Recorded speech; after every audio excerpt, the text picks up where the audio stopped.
everybody. Welcome to Across the Hooniverse. I'm Dave Ringo, and we're going to talk today about the scoops and revelations we got from the Tsuranga Conundrum. And there were quite a few tidbits of information of Doctor Who lore that we got in this one. So let's talk about some of those things. First of all, junk galaxies.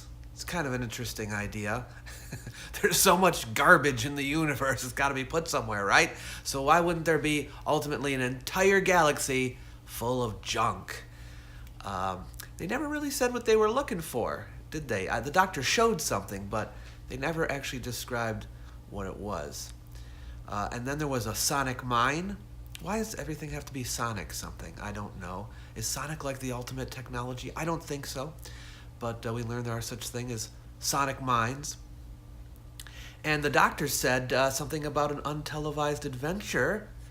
So we learned that they've been somewhere else, and she specifically says, who took you rain bathing in the upper tropics of Castano? The sonic mine causes disruption within side of a person. I think they called it organic internal stability. Internal organic stability. It messes up with that. And the Doctor was severely injured by this inside. And we learn about a Gallifreyan body part that I don't think we've ever heard of before, called the ectospleen. So the Doctor has an ectospleen, whatever that might be.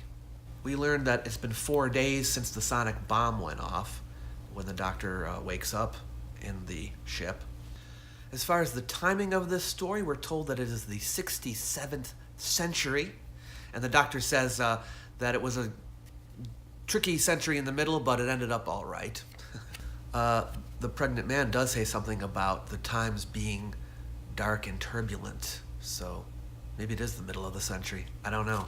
The people in the 67th century know about Earth. They have, obviously different technology. And one of the things that is different about these people, and they are apparently Earth descendants or something like that, colonists or descendants of colonists in the far future, but the men can get pregnant. This reminded me of a very RTD thing to do for some reason in a story, put a pregnant man in there. But men's pregnancies last for a week. And we also learn that women give birth to female babies and men give birth to male babies. So that's interesting too. We also learn about an interesting book, the Book of Celebrants, that the Doctor mentions when she's talking to General Cicero. And both General Cicero and the Doctor are mentioned in the Book of Celebrants. And when General Cicero says something about there being a chapter on the Doctor says, well, actually, it's more like a volume. So whatever the book is, we don't know what planet it comes from, but the Doctor is mentioned in there with quite a few words. The ship, the Tsuranga, is what is described as a quad-zone rescue craft. And the base it comes from is called Rhesus 1, which is a space station, which we get to see later in the story. The ship is run by an antimatter drive, which the Doctor is really impressed by. And I have to wonder, like, antimatter has been brought up before in Doctor Who. I can't help but think of Planet of Evil, where you're not supposed to touch the stuff, it's dangerous. I don't know if they finally harnessed the power of antimatter, or we're just talking about some other antimatter. They just call it the same thing. That's possible. We learned that they are situated on the edge of the constant division, whatever that is. It's some kind of spatial location on their maps, I guess.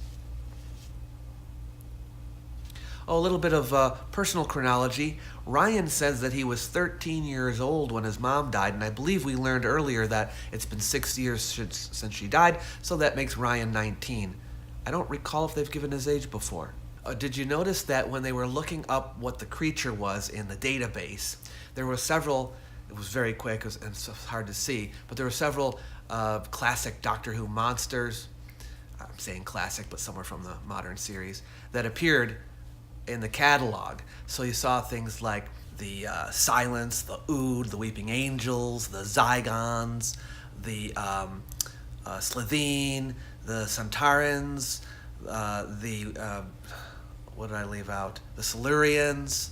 The Doctor describes herself as a doctor of several things, including, some of these are serious and some of them are jokey, but she's a doctor of medicine, science, engineering, so far so good, candy floss, Lego, a doctor of philosophy, music, problems, people, and hope. And then she says especially hope. But I think